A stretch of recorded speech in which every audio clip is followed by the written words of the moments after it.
Trust, उसमें belief हो या अथवा ना हो।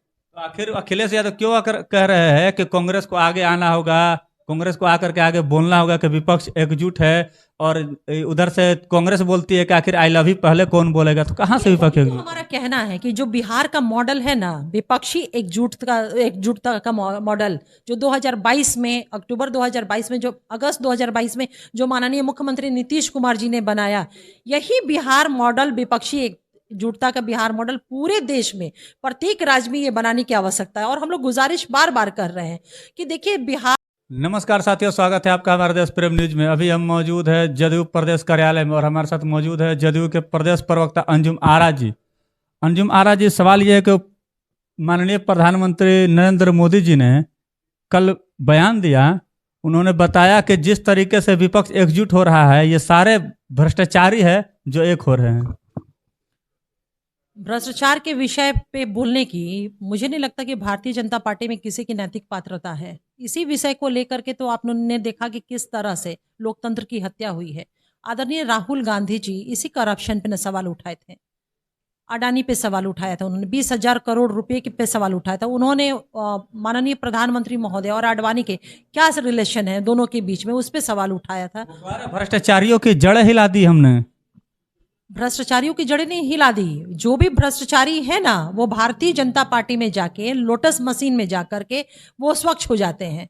और भ्रष्टाचारियों की कह रहे जड़ें हिला दी तो एक चीज ये, वो इसका एक जवाब वो सिंपल सा दे देना। पूरे देश की जनता ये सवाल पूछ रही है कि 20,000 करोड़ रुपया कहाँ से आया, अडानी का संबंध उनसे क्या है, ये 20,000 करोड़ रुपए का कहाँ से आया और उनके संबंध क्या है, इसका वो जवाब दे दे।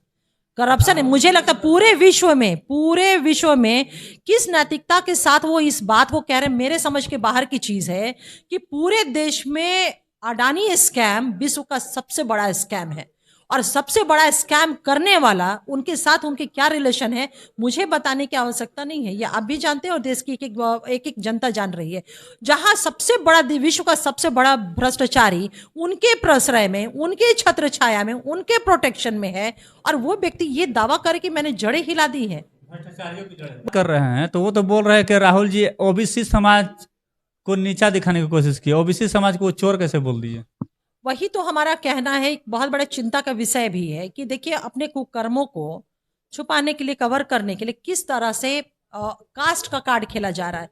अब भारतीय जनता पार्टी धर्म का कार्ड खेलते खेलते, धार्मिक उन्माद फैलाते फैलाते, अब वो जाति का वो फैसला तो कोर्ट ने सुनाया है। नहीं, तो फैसला कोर्ट ने सुनाया है, तो फिर ये जातीय इशू कहाँ से आया, अति पिछड़ा इशू कहाँ से आया, ये वो बोलेंगे क्या? वो पिछड़ा समाज से आते हैं क्या? गुजरात में पिछड़ा समाज की श्रेणी में है क्या?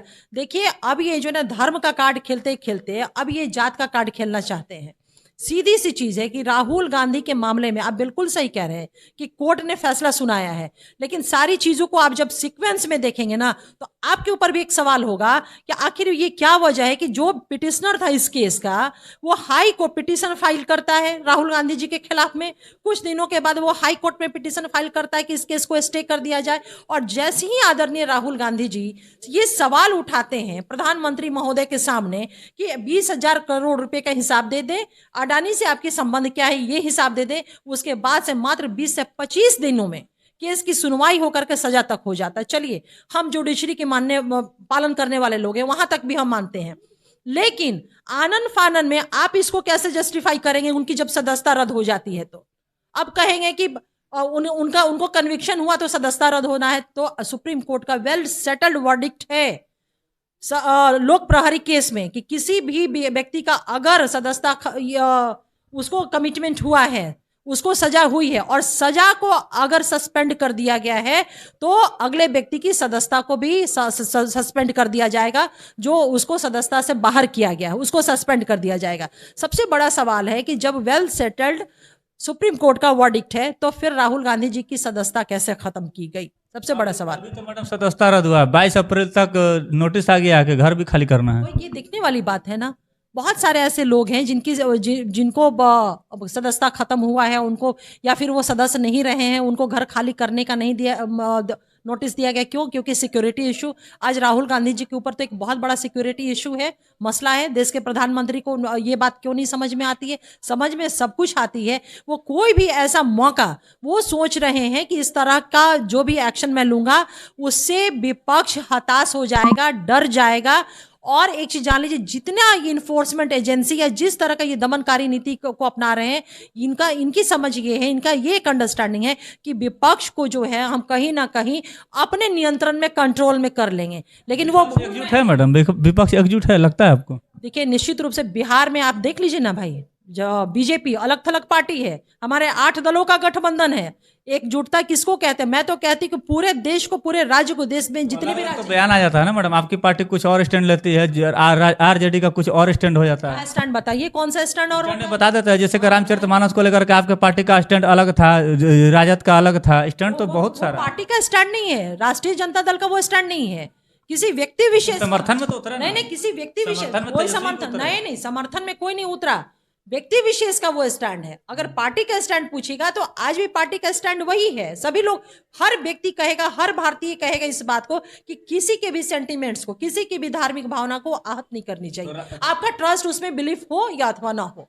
तो आखिर अखिलेश यादव क्यों आकर कह रहे हैं कि कांग्रेस को आगे आना होगा, कांग्रेस को आकर के आगे बोलना होगा कि विपक्ष एकजुट है, और उधर से कांग्रेस बोलती है कि आखिर आई लव यू पहले कौन बोलेगा? तो कहाँ से विपक्ष एकजुट? हमारा कहना है कि जो बिहार का मॉडल है ना, विपक्षी एकजुटता का मॉडल, जो 2022 में, अक्टूबर 2022 में, जो अगस्त 2022 में जो माननीय मुख्यमंत्री नीतीश कुमार जी ने बनाया, यही बिहार मॉडल, विपक्षी एकजुटता का बिहार मॉडल पूरे देश में, प्रत्येक राज्य में ये बनाने की आवश्यकता है। और हम लोग गुजारिश बार बार कर रहे हैं कि देखिए, बिहार ने एक बहुत स्ट्रांग मैसेज दिया पूरे देश में वैसे विपक्ष पार्टियों को जो भाजपा के सिद्धांतों में विश्वास नहीं रखती हैं, कि अगर बिहार के तरह सभी विपक्षी पार्टियां अपने अपने स्टेट में एकजुट हो जाएंगी तो इसमें कहीं दो राय नहीं है कि 2024 में तानाशाही और निरंकुशी सरकार को केंद्र से हम बेदखल कर सकेंगे। बेदखल कर दिया। सर्वे में तो दिखा रहा है कि 71 सीट बीजेपी का आ रहा है उत्तर प्रदेश में सिर्फ।